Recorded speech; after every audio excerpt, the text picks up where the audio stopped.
Salute is a program for and about men and women who have served our country.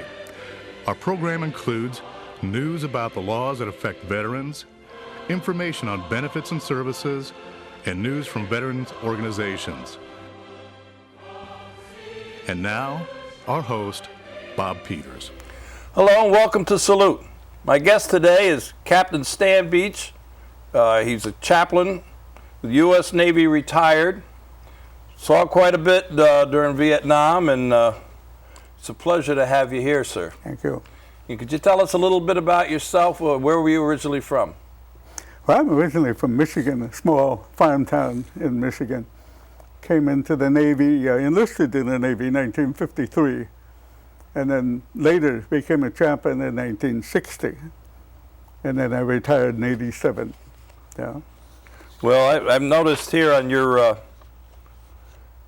you've got the Legion of Merit, Bronze Star, Medal with V, Gold Star, Purple Heart Medal, Navy Accommodation Medal, V, Coast Guard Commendation Medal, Combat Action Medal, Vietnam Cross Medal, and if I kept going, we wouldn't have any time to listen to this man talk.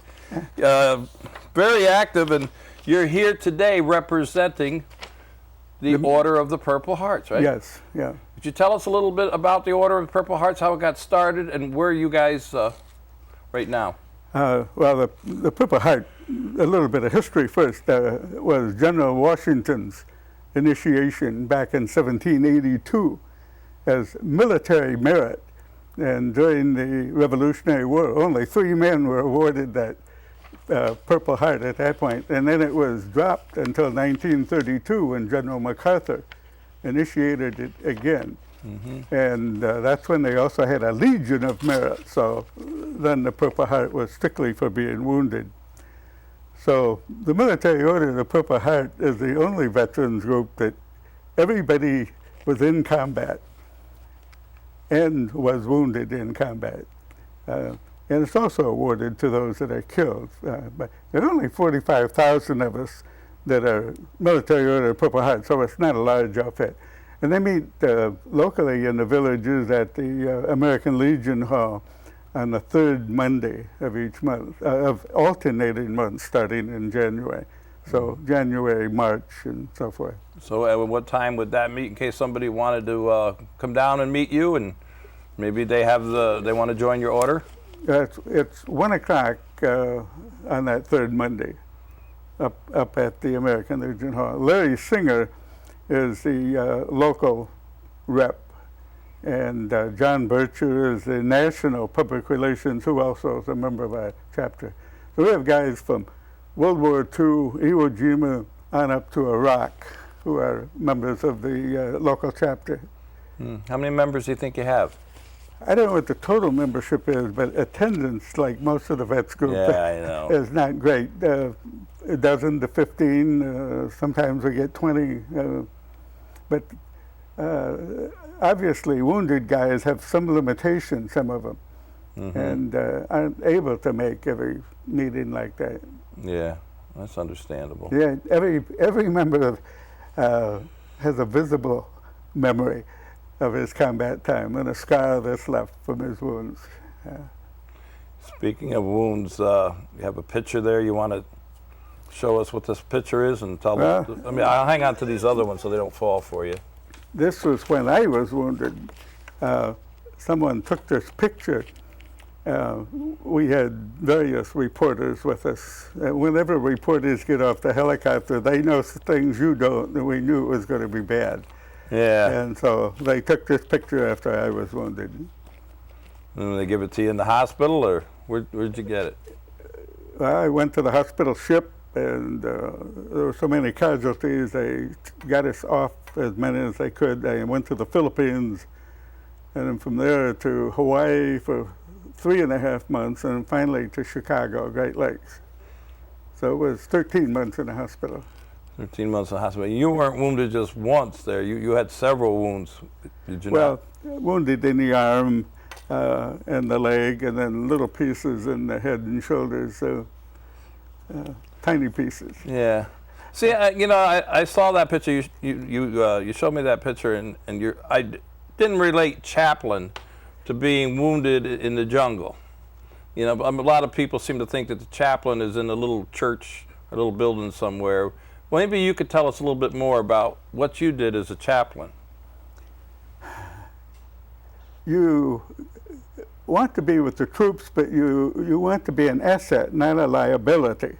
So if you're with a very small group, like a platoon, you're a liability. Now, I had my own bodyguard. The Marines assigned one man to me, and he carries a weapon. No chaplain carries a weapon. You're the only non-combatant in the military. So you're so busy doing what you're supposed to do, is ministering to the troops, you don't need a weapon. The other guy carries it. So with a platoon, I'm a liability. I'm one more person they have to be worried about. But when you go out with a company, a larger group, that's not really an issue. Then you're an asset. You're kind of a celestial rabbit's foot to the troops. The chaplains with us, we're okay until the chaplain gets wounded. Yeah. And then morale takes a little dive at that point. Same thing with the corpsmen. The corpsmen and the chaplains are really appreciated and accepted by the Marines. Yeah, I had a couple friends that are corpsmen, and a couple of them been on the show, and yeah, I know how tight they are. Yeah. I went through field medical school as a chaplain, myself and another chaplain, before we went to Vietnam, so we could work right alongside with the corpsmen. I never had to start any IVs or anything, but some of the CPR and carrying the wounded mainly. And I organized the evacuation while they treated the men. So. You, I noticed here the Coast Guard too, because you said, if you want, I'll take that for me. You worked with the Coast Guard and Navy chaplains can go to the Coast Guard, which includes a merchant marine with them, or the Marines, or the Navy, the sea services, and you wear the uniform of that service. So in the Coast Guard, I wore a Coast Guard uniform. Marines, I wear a Marine uniform. Oh, really? Navy. See, I didn't know that. I learned something every day, you know? Yeah. Yeah, so you had another picture here that you... Well, these were the dog tags for all of the men from 3rd Battalion, 4th Marines that were killed in Vietnam. And that was strictly a 3-year period. So there are almost 400 here, 390 something. And so one man was killed every 3rd day, and you figure there are probably 5 to 6 wounded for every man killed. Wow. And you, I don't know if you could see it at home, but if you're looking at that picture, the one on the far right has got a little blue on it, and that's why. That's when the same outfit is active today. It was deactivated, it's active, and it's been to Iraq 5 times. In Afghanistan, they're leaving again shortly for their 3rd trip to Afghanistan. And those are the men that were killed in Iraq and Afghanistan. This was the unit, remember when they pulled down the statue of Saddam and the flag draped over it? That was this outfit. Oh, okay. Yeah, 3rd Battalion, 4th Marines. Yeah, so you had a lot of history there, huh? Yeah, so the Order of the Purple Hearts, do you guys have a certain function that you support? You know, like something like the Legion has Boys State, Girls State, you know, that kind of stuff? Many, many welfare activities, from the cell phones for the troops, encouraging the men who are still hospitalized from their wounds and going through rehab, welfare support of the needy vets. Just like any other organization, we're involved in all of those things with the troops. Okay. Well, I picked this up today. I know you are a member of several organizations, as am I. You know, one of them being the VFW, and this is the latest VFW magazine. Right. I don't know if you had a chance to see it. I did. I just scanned it. Yes. Yeah. Well, I found this very interesting statistics. According to the VFW magazine here, World War II, the recipients, the Purple Heart, female Purple Heart recipients, wounded in action recipients. World War II, there was 100. Korea, there was 3. Vietnam, there was 10. Persian Gulf, there was 6. In the Iraq-Afghanistan war, 741 ladies, women soldiers, have Yeah. received the Purple Heart. That's amazing. The active part in which they play nowadays, you know. Now the women are involved in frontline units. Before they were only nurses or something, so there's been a tremendous shift. Yeah, there's written an interesting article in there too Yeah. about one lady, a pilot in the Air Force. Some guy got in trouble and she just turned her plane over there and just took care of everything for him. You know, so. But what was it like? I mean, you had a tremendous experience when you came back home. I mean, did you get involved in the Purple Hearts right away, or what did you know? You stayed in the military. You were a career, right? I stayed in the military, but the whole transition back during Vietnam was an anomaly for the way the troops are usually received when they returned home. Yeah. We were not very much welcome, but providentially, I spent my first year back in the hospital, so I didn't engage in some of the probably more intense things. And when I left the hospital in '67, they returned me to a year and a half of limited duty. And I was at a hospital dealing with the patients again from Vietnam. So I probably was sheltered from some of that. But when I did come back, I joined the military order of the Purple Heart in 1968 when I was a chaplain at the hospital in Long Beach, California, and dealing with the wounded, and they would come and visit the wounded troops. And then from there I went to the Philippines, and there were no Purple Heart chapters. And then Japan and different places, so I just kind of lost contact and dropped out. And then I picked up again locally here after I retired. There was nothing here. The one in Claremont had kind of folded, and John Bircher and Larry Singer and others very active in organizing the one up by the villages. And so it's become pretty active now. Yeah, you had quite a career after you got out too. I guess that's when you went to Taylor University and. Well, I went to. You have to be a chaplain. You have to have 9 years. You have to have 4 years of college. Oh, really? 3 years of graduate school, and then you have to be a pastor for 2 more years. Wow. Before you can be a chaplain. Yeah, I didn't know that. So they want you to bring some experience.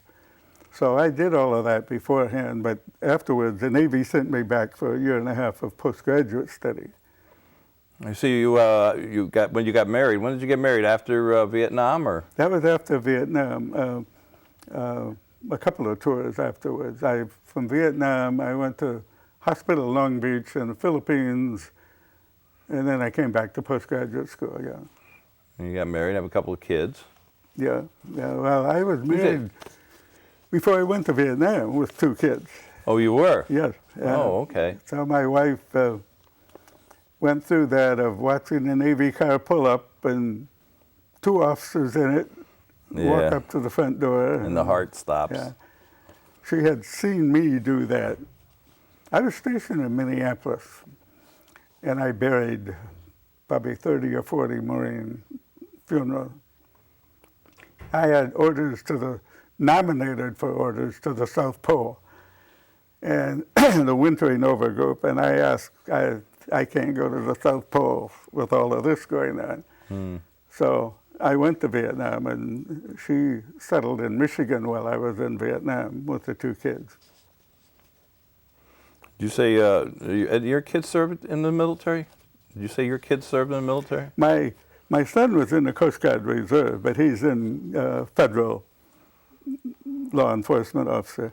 I have a grandson who's a Marine on active duty now at Camp Lejeune. He was injured in Afghanistan. We have a left leg thing for beaches, and his left leg was pretty messed up. But he's working his way back to full duty again. Good, good. We wish him the best. Well, it's all our troops, Yeah. you know. So you meet once, what'd you say, you meet once a month? We meet on the 3rd Monday on alternating months from Alternating January months, to March and so forth. Up at the American Legion Hall and in the villages, on the south side of the villages. So you must have quite a few guests that you can bring on the show for me, huh? Yeah. Yeah. There must be certain experiences in your life or different things that have happened during your career that you'd like to talk about or maybe you'd like to share with us. Well, my first tour assignment was with the Marines at Camp Lejeune. And I went back there 27 years later to be the head chaplain and retired where I started at Camp Lejeune.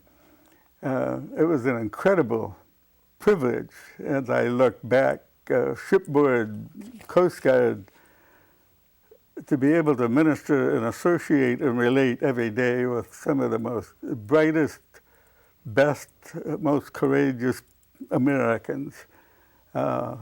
Just rich, rich friends. And I keep in touch with them from years and years. So, different places. I went to sea aboard ship, and one of those men that I got really engaged with and ministering with ended up on the Pueblo and was captured. Oh, yeah. In the Pueblo. He was the intelligence officer, Commander Steve Harris. Went through the torture and the rest of it, but a very active churchman from our time together aboard Forrest Sherman. We went through the Mediterranean and the Red Sea and spent many months at sea. So there are a lot of people like that through the years. Another man from that was, we encouraged a lot of them to go to college. And Frank Cole got out, went to college, came back as a Coast Guard pilot. And now he's in ministry. There are many like that. The corpsman, I was a hospital chaplain for 4 years at Navy Hospital Portsmouth. And we had a group of 50, 60 met every week, nurses, corpsmen, a couple of doctors. And 5 of those men became ministers. 2 of them became Navy chaplains. Oh, yeah. And it was quite an experience when I was the head of the Navy's chaplain school to have one of these guys that was a corpsman that became a Christian at that time, and now he's coming on active duty as a Navy chaplain. There are many others like that, but I think the guys in Vietnam, when you've been through combat, there's a kind of a bond that you don't have other places. I think that, yeah, that's true, and I think just that bond exists between anybody to put a uniform on for this country. You know, Yeah. I mean, there is something you could tell. Anyway, I can tell someone who's been in the service. Yeah. You know, it's you grow up. You know? do. Your limits have been stretched. A new sense of confidence and leadership. My grandson joined the Marines, a typical high school kid, and his mother was just amazed of the transformation after boot camp. Yeah. Yes, ma'am, and no, ma'am, and polite and thinking of other people. And that's pretty much the experience. You're right. You probably can sense the bearing and the poise and the rest of it. So. Yeah. Well, for the most part, you know. It's not Yeah. to say that other people don't grow up, but I think the military. I'm one of those believers that you should do it if you can do the military. If not, do some service, for the Peace Corps or what have you. Anything like that really enriches people, I think. Yeah. Yes. The combat is a little extra Yeah. of that, where even if you weren't there at the same time, you fought the same enemy on the same ground, if you will, and there's a kind of a bond. So we have about 1,500 of us that associate from Vietnam. Through computer or? We meet every 2 years. It's an association of that 3rd Battalion, 4th Marine. When I retired, the colonel, our CO, was dying, and he said maybe the guys ought to get together. So we started, and it's just growing like mad so we have 3 with the Medal of Honor that are living, and 19 Navy crosses. Most of those are not living, and then the many other awards for courage. One was recently in the military order. The Purple Heart sponsored the dinners and lunches for him. Ned Seath used to live in a place called Tween the Waters in Tavares on the Dora Canal for his winters. And I found him here, connected. We had lunch several times. I told some of the other guys, and they communicated with him, and they were shocked he had not been awarded this high award, the Navy Cross. And they started the work, and it took 5 years. So 2 weeks ago, he was awarded the Navy Cross by the Secretary of the Navy. 2 weeks And ago. the Military Order of the Purple Heart guys were the key people to push this through the system. Yeah. Yeah, 2 weeks ago. Yeah. Took a little while, huh? Ned was one of the typical Marine guys who they dropped him in the jungle and they were being overrun. He was a machine gunner, and the unit had 2 machine guns. Both machine gunners were wounded, he and the other one, and both machine guns disabled. Even though he was wounded in the dark, he took them both apart, put together a working machine gun, and Wow. continued to protect the Yeah. troops. And the bodies piled so high, he had to stand up exposed and shoot over them. Oh my God. 44 dead in front of his foxhole the next morning. Wow. He's quite a hero. Yeah, I would say so. But yeah, because I've talked on the show before about my uncle who was on D-Day, and you learn. I mean, I wasn't in combat really, and he took out a machine gun, and he was on his way to take out a pillbox. And anytime like that, the first thing the enemy wants to do is take out the machine gun. Oh, yes. You know, try to limit your firepower. So those people they're very important, and they're very tough.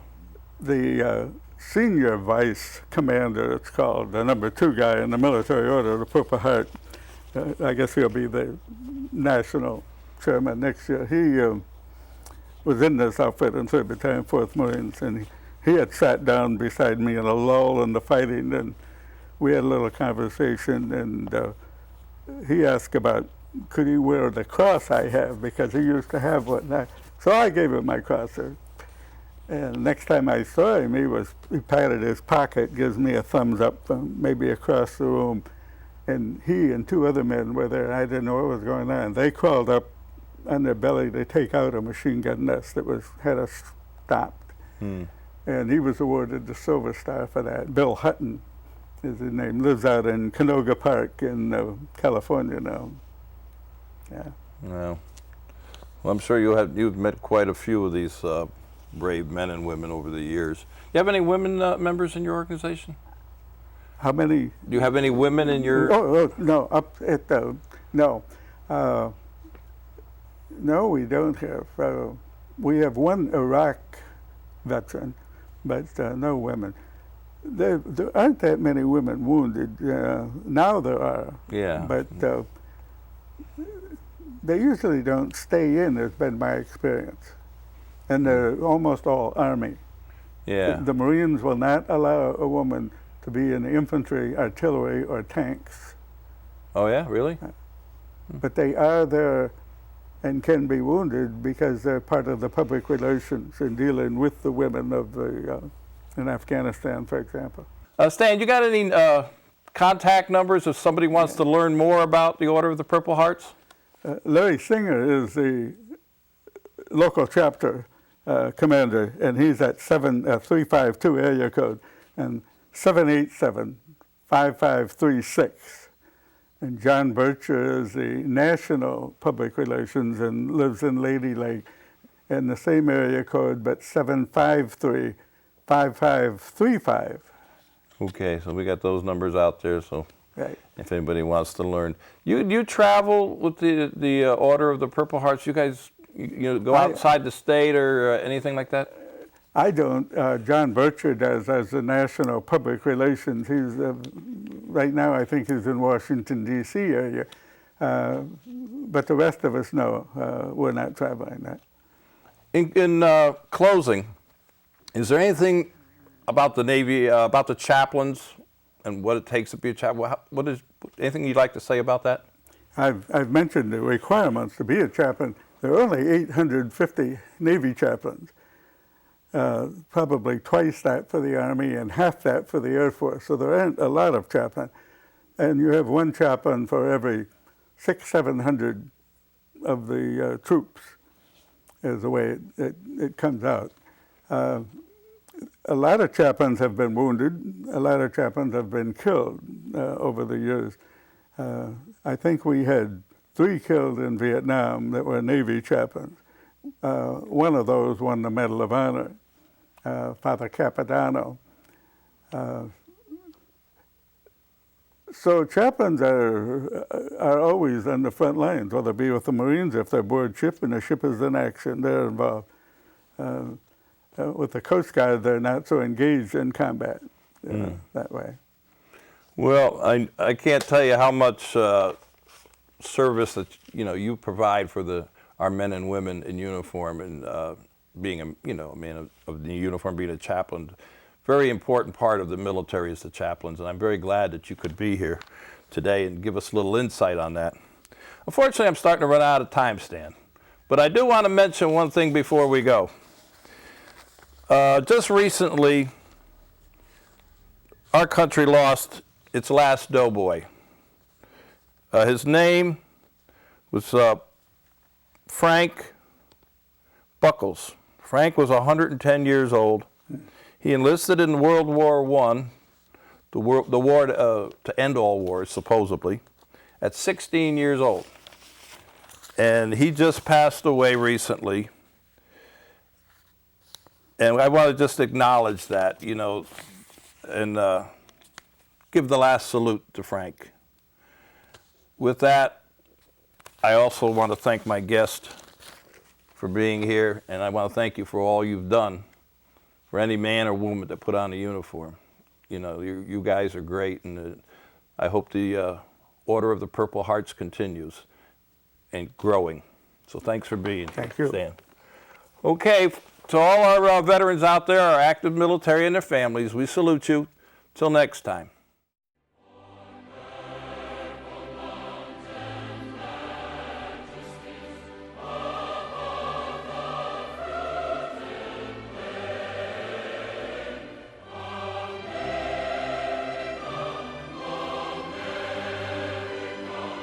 Let us know what you want us to present in our future programs. Please call Lakefront TV at 352-728-9707 with your programming ideas and suggestions.